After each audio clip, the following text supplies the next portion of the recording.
Family law terminology, your legal language guide. Hello language enthusiasts. In today's video, we will be venturing into the world of family law. We'll dive into the key terms used in this field, and not only learn what they mean, but also how to use them correctly. By the end of this session, we hope to have made you more comfortable with family law vocabulary. Let's dive right in.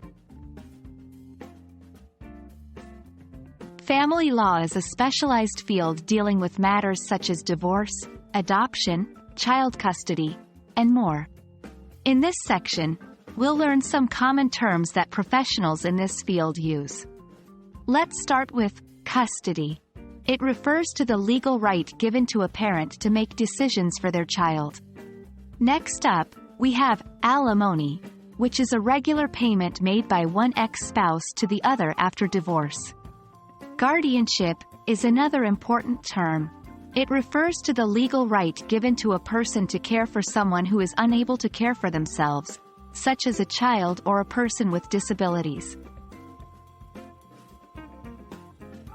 In this section, we are moving on to some more complex terminology.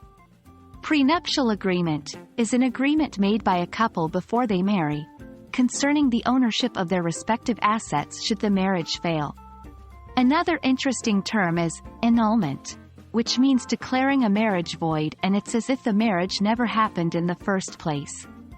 Lastly, emancipation is a process through which minors can become legally independent from their parents or guardians.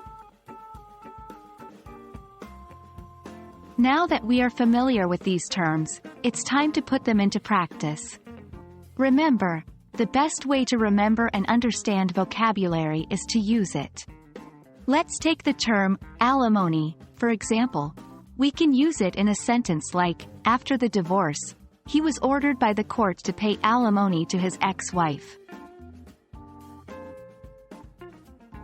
That wraps up our discussion on family law vocabulary.